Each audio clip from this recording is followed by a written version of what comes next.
Kebanyakan orang mengira jenius itu bakat bawaan, seperti warisan dari langit yang hanya jatuh ke segelintir orang beruntung, padahal kenyataannya jauh lebih sederhana dan menyakitkan. Jenius bukanlah hadiah, tapi akumulasi, hasil dari kebiasaan-kebiasaan kecil yang dilakukan konsisten, bahkan saat tak ada yang menonton.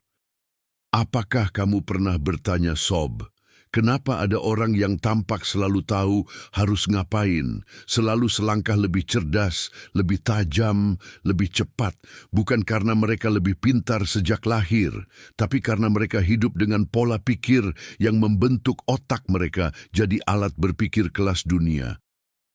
Hari ini, kita akan bongkar 10 kebiasaan kecil yang, kalau kamu terapkan perlahan tapi pasti, akan mengubahmu jadi bagian dari 1% orang yang benar-benar berpikir jernih, dalam, dan strategis. Kamu nggak butuh IQ 160. Kamu hanya butuh konsistensi pada hal-hal kecil yang membentuk kecerdasanmu dari dalam. Siap? Mari kita mulai. 1. Bangun rasa ingin tahu brutal, bukan sekadar cari jawaban. Anak kecil selalu bertanya, kenapa? Kenapa langit biru? Kenapa suara bisa keluar dari mulut? Kenapa kita harus tidur? Tapi seiring bertambahnya usia, kita berhenti bertanya. Bukan karena kita tahu jawabannya, tapi karena kita diajari, diam lebih aman daripada penasaran. Padahal inilah awal kemunduran berpikir. Ingin jadi jenius? Kembalilah jadi brutal dalam rasa ingin tahu. Jadikan dunia ini laboratorium pikiranmu. Jangan puas dengan jawaban permukaan.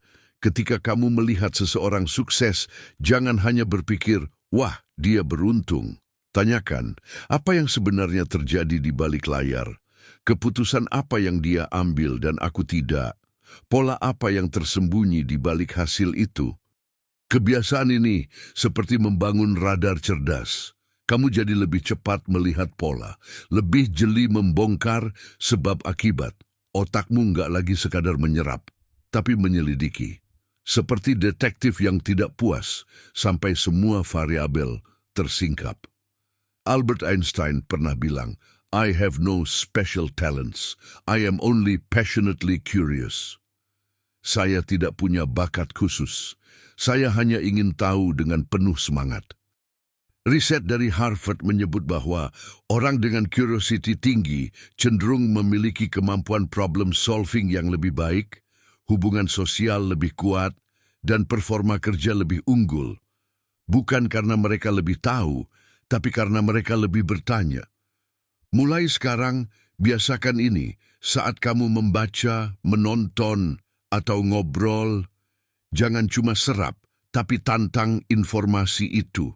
Tanyakan kenapa, bagaimana, dan apa buktinya. Latih otakmu untuk tidak menerima, tapi mengupas. Karena orang biasa ingin tahu jawabannya, tapi orang jenius ingin tahu semua kemungkinan yang belum dijawab. 2. Tulis apa yang kamu pikirkan, bukan cuma apa yang terjadi. Jenius bukan hanya soal mengingat banyak hal, tapi tentang bagaimana kamu memproses informasi. Dan salah satu cara paling ampuh untuk melatih otakmu berpikir seperti ilmuwan, penulis, atau filsuf kelas dunia adalah dengan menulis secara reflektif. Jangan cuma tulis, hari ini aku bangun jam 6 dan ngopi. Itu jurnal curhat. Yang membuatmu jenius adalah ini. Kenapa aku bangun jam 6? Apakah itu bikin hariku lebih baik? Apa yang berubah dari moodku setelah ngopi? Dan kenapa aku butuh itu? Saat kamu menulis seperti itu setiap hari, kamu sedang mengaktifkan metakognisi, kemampuan otak untuk memikirkan pikirannya sendiri. Ini seperti menaikkan level kamera dalam game. Kamu tidak hanya melihat dari mata karakter, tapi dari atas dengan sudut pandang strategis. Penulis produktif seperti Tim Ferriss menyebut journaling sebagai senjata berpikir terkuat yang ia gunakan untuk mengevaluasi dan mengeksekusi kehidupan dengan lebih jernih. Psikolog James Pennebaker dari University of Texas juga menemukan bahwa menulis ekspresif secara rutin bisa meningkatkan fungsi otak, memperkuat sistem imun, dan membuat pengambilan keputusan menjadi lebih rasional. Dan inilah bagian yang jenius. Kamu tidak perlu 1 jam. Cukup 5 sampai 10 menit setiap pagi atau malam. Tanyakan saja, apa yang kupelajari hari ini? Apa yang kusadari tentang diriku? Apa yang bisa kulakukan lebih baik besok? Itu saja cukup untuk membuat otakmu bekerja seperti milik para pemikir hebat. 3. Membaca dengan tujuan, bukan sekadar mengisi waktu. Banyak orang membaca seperti menonton TV, asal buka, asal jalan, asal ada yang mengisi kepala. Tapi jenius tidak membaca untuk mengisi waktu. Mereka membaca untuk mengubah cara berpikir. Bacaan mereka bukan hiburan, tapi bahan bakar. Saat mereka membuka buku, mereka mencari framework, bukan kutipan indah. Mereka mencari model berpikir, bukan sekadar cerita. Misalnya ketika kamu membaca Atomic Habits oleh James Clear, jangan cuma menghafal istilah habit stacking. Tanyakan, bagaimana aku bisa menerapkannya? Di mana sistem ini gagal? Bagaimana aku bisa memodifikasinya jadi milikku sendiri? Bacalah seperti detektif yang sedang membongkar strategi musuh. Garis bawahi, tulis ulang, uji argumennya di dunia nyata. Menurut penelitian oleh N.E. Cunningham, orang yang rutin membaca dengan aktif, mencatat, mempertanyakan, dan menganalisis menunjukkan peningkatan IQ jangka panjang karena otaknya terbiasa mengaitkan informasi, bukan hanya menyimpan. Jenius bukan orang yang tahu semuanya, tapi mereka punya referensi yang kaya, mendalam, dan terstruktur. Mulai sekarang, baca dengan niat. Siapkan catatan, buat pertanyaan, latih otakmu untuk menggali, bukan hanya menerima. Karena membaca pasif itu konsumtif, tapi membaca strategis itu alat dominasi intelektual. 4. Menulis untuk memahami, bukan untuk didengar. Pernah nggak, Sob? Kamu merasa paham sesuatu, tapi begitu mau menjelaskannya, otakmu kosong. Itu karena kamu belum benar-benar memahaminya. Orang jenius menulis bukan karena ingin jadi terkenal, tapi karena mereka ingin tahu apakah mereka benar-benar mengerti. Richard Feynman, peraih Nobel Fisika, punya metode brutal. Tulislah sesuatu seolah kamu menjelaskannya pada anak umur 12 tahun. Jika kamu nggak bisa menyederhanakan, artinya kamu belum memahami. Menulis adalah cermin berpikir. Ia memaksa otakmu menyusun ulang logika, menemukan celah, dan memperjelas ide. Sebuah studi dari Psychological Science 2014 menyebut bahwa orang yang menulis tentang apa yang mereka pelajari menunjukkan pemahaman lebih dalam dan kemampuan transfer ilmu yang lebih tinggi. Maka jadikan ini kebiasaan. Setiap kali kamu belajar sesuatu, ambil waktu 5 menit untuk menulis ulang dengan bahasamu sendiri. Bukan kutipan, tapi pemahaman mentah. Bukan untuk orang lain, tapi untuk verifikasi pemahamanmu sendiri. Karena ketika kamu bisa menjelaskan dengan jernih, itulah tanda kamu sedang naik level berpikir. Jenius bukan yang banyak omong, tapi yang bisa menulis ringkas, tajam, dan benar-benar masuk akal. 5. Fokus brutal tapi fleksibel secara strategis. Kebanyakan orang bangga multitasking, tapi otakmu bukan mesin multitugas. Ia seperti pisau, makin sering digeser-geser, makin tumpul. Jenius tahu satu hal, deep work is the real flex. Mereka menciptakan waktu suci untuk fokus. Bukan 10 menit scroll TikTok sambil belajar, tapi 90 menit tenggelam total dalam satu hal. Namun mereka juga tahu, fokus tanpa fleksibilitas sama dengan keras kepala. Maka mereka gabungkan dua kekuatan, fokus brutal saat eksekusi dan fleksibilitas strategis saat evaluasi. Setiap minggu mereka menilai apa yang bekerja, apa yang gagal, apa yang perlu digeser. Inilah strategi yang diuraikan Cal Newport dalam Deep Work. bukan hanya bekerja keras, tapi menciptakan lingkungan dan struktur agar otakmu bisa bekerja tanpa gangguan. Penelitian dari University of California menunjukkan bahwa orang yang sering terinterupsi butuh 23 menit untuk kembali ke fokus penuh. Itu artinya, satu notifikasi WhatsApp bisa mencuri setengah jam masa depanmu. Latih dirimu seperti atlet mental. Satu tugas, satu waktu. Jadwal khusus untuk kerja dalam-dalam. Jadwal evaluasi rutin. Jenius tidak sibuk, mereka tajam. Dan itu lahir dari kemampuan mengelola fokus dan strategi dengan disiplin. 6. Ubah kegagalan jadi laboratorium pribadi. Orang biasa menghindari kegagalan seperti penyakit, tapi orang jenius menganggapnya sebagai ruang eksperimen. Ketika orang lain frustrasi karena salah, mereka justru membuka catatan. Apa yang bisa kupelajari dari sini?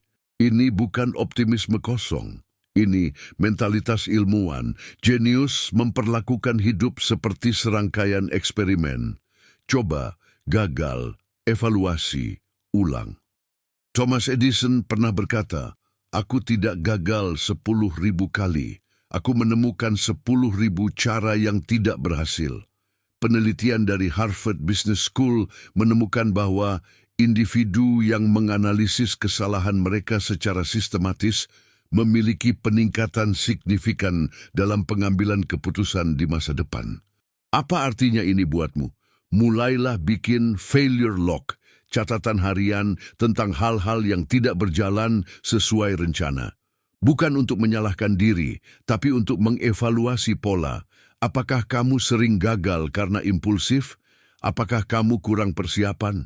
Apakah kamu terlalu cepat menyerah? Tulis itu, evaluasi itu, kembangkan sistem baru dari sana. Jenius bukan yang selalu benar, tapi yang tahu cara mengekstrak pelajaran dari kesalahan kecil sebelum kesalahan itu jadi kehancuran besar. Ingat, setiap kegagalan adalah data mentah, dan kamu, sang analis, punya tanggung jawab untuk memprosesnya menjadi wawasan. 7. Bertanya lebih banyak, menyimpulkan lebih lambat. Orang cerdas terdengar meyakinkan, tapi orang jenius justru banyak diam, banyak bertanya. Mereka tidak terburu-buru menyimpulkan karena tahu, pikiran yang buru-buru sering salah arah. Socrates bilang, pertanyaan adalah jalan menuju kebijaksanaan. Dan benar saja, penelitian dari Harvard Business School menyebut bahwa bertanya aktif dan terbuka bukan hanya meningkatkan pemahaman, tapi juga mempercepat proses belajar kompleks. Kebanyakan orang terbiasa menegaskan, bukan mempertanyakan. Aku tahu ini benar. Sudah pasti begitu. Orang itu salah. Tapi jenius berpikir sebaliknya. Apa yang belum aku ketahui? Dari sudut pandang siapa ini terlihat benar? Apa variabel tersembunyi di sini? Cobalah buat kebiasaan. Setiap kali kamu merasa yakin, hentikan sebentar dan tanyakan, bagaimana aku bisa salah? Apa data tandingannya? Siapa yang setuju atau tidak? Dan kenapa? Jenius bukan tentang tahu semuanya, tapi tentang tahu apa yang belum mereka ketahui. Dan dalam dunia penuh kebisingan, pemikiran lambat dan pertanyaan yang tajam justru jadi kekuatan langka yang membedakanmu dari orang rata-rata. 8. Kuatkan mindset, proses dulu, hasil belakangan. Kebanyakan orang terjebak di logika hasil. Kalau aku belum sukses, berarti aku gagal. Tapi jenius tahu bahwa hasil hanyalah efek samping dari proses yang konsisten. Carol Dweck menyebut ini sebagai growth mindset.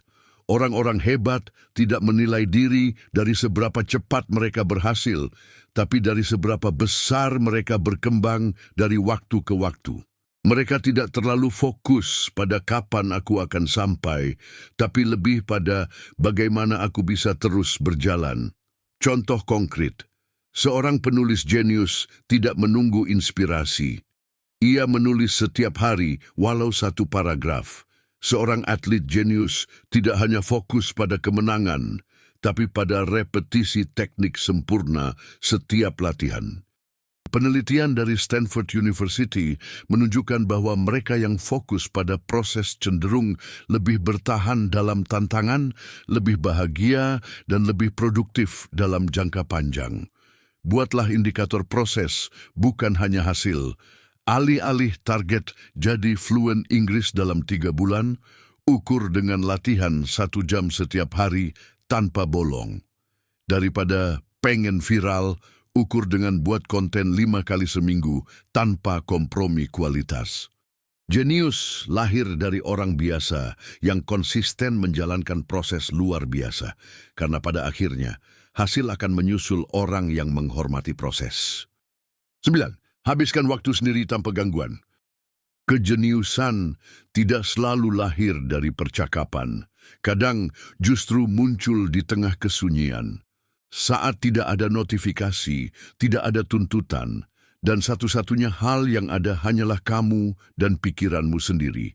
Inilah yang disebut deep solitude, waktu berkualitas dengan diri sendiri untuk berpikir mendalam, mengurai ide kompleks, atau sekadar merenung. Cal Newport dalam bukunya Deep Work menyebut bahwa fokus tanpa gangguan adalah mata uang paling mahal di era digital. Orang-orang jenius seperti Newton, Da Vinci, hingga Einstein dikenal bukan karena multitasking, tapi karena kemampuannya untuk berpikir sendiri dalam-dalam selama waktu yang lama. Penelitian dari University of Chicago bahkan menunjukkan bahwa orang yang meluangkan waktu untuk refleksi tenang cenderung lebih kreatif, memiliki kemampuan pemecahan masalah lebih baik, dan mengalami breakthrough thinking lebih sering daripada mereka yang selalu sibuk atau terganggu.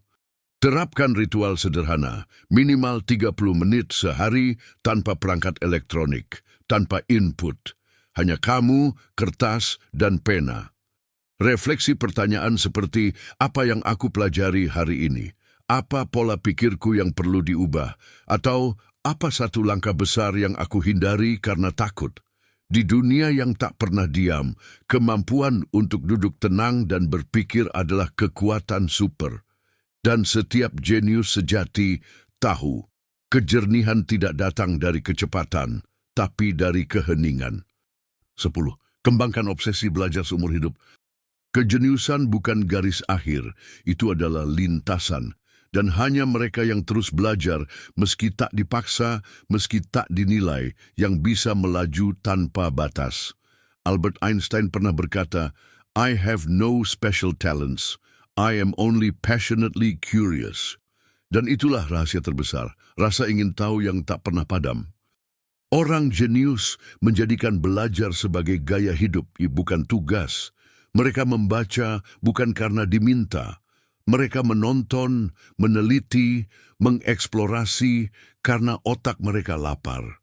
Penelitian dari Pew Research Center menunjukkan bahwa pembelajar mandiri, lifelong learners, memiliki peningkatan signifikan dalam kreativitas, kepemimpinan, dan kemampuan adaptasi di tengah perubahan. Mulailah dengan sistem belajar kecil, tapi konsisten.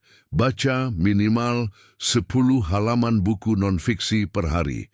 Dengarkan podcast berkualitas saat perjalanan. Jadwalkan waktu eksplorasi topik baru setiap minggu. Dan yang paling penting, selalu tanya, apa hal baru yang kupelajari hari ini? James Clear dalam Atomic Habits menyebut bahwa 1% perbaikan tiap hari akan menumpuk menjadi lompatan luar biasa dalam 1 tahun. Maka jadikan belajar bukan target jangka pendek, tapi identitas. Kamu bukan cuma pelajar, kamu adalah mesin pembelajaran. Dan ketika semua orang berhenti setelah lulus, kamu terus naik. Karena kamu tahu, belajar itu bukan fase, itu fondasi kejeniusan. Dan ini dia kesimpulan 10 poin tadi. Yang pertama, bangun rasa ingin tahu brutal. Jadilah detektif yang tak puas dengan jawaban permukaan. Kedua, tulis apa yang kamu pikirkan. Latih metakognisi dengan mengevaluasi pemikiranmu sendiri. Ketiga, membaca dengan tujuan. Jadikan bacaan sebagai alat dominasi intelektual, bukan hiburan. Keempat, menulis untuk memahami. Jika tak bisa menjelaskan dengan sederhana, berarti belum paham. Kelima, fokus brutal tapi fleksibel. Deep work plus evaluasi strategis sama dengan kombinasi jenius. Keenam, ubah kegagalan jadi laboratorium, analisis kesalahan sebagai data, bukan alasan menyerah. Ketujuh, bertanya lebih banyak. Pemikiran jenius dimulai dengan pertanyaan tajam, bukan asumsi. Kedelapan, proses dulu, hasil belakangan. Growth mindset lebih dari fixed mindset. Konsistensi mengalahkan kecepatan. Kesembilan, habiskan waktu sendiri tanpa gangguan. Kejernihan muncul dalam kesunyian, bukan keramaian. Kesepuluh, obsesi belajar seumur hidup. Jadikan pembelajaran sebagai identitas, bukan fase sementara. Jadi sekarang kamu tahu, kejeniusan bukan soal IQ tinggi sejak lahir. Bukan tentang jadi anak emas yang dapat semua jawaban benar di kelas, tapi tentang kebiasaan kecil yang dikumpulkan, diulang dan ditingkatkan setiap hari. Kamu nggak perlu jadi Einstein, tapi kamu perlu jadi orang yang nggak puas jadi rata-rata, yang rela bangun lebih awal, berpikir lebih dalam, dan bergerak lebih cerdas. Kebanyakan orang akan tutup video ini, lalu balik scroll TikTok sampai otaknya tumpul. Tapi kamu bisa jadi beda kalau kamu berani. Berani untuk mengubah rutinitasmu. Berani untuk membentuk sistem belajarmu sendiri. Berani untuk mikir panjang saat semua orang sibuk hidup pendek. Karena dunia ini bukan milik orang paling cepat, tapi milik orang paling konsisten. Oke sob, sampai jumpa di video berikutnya.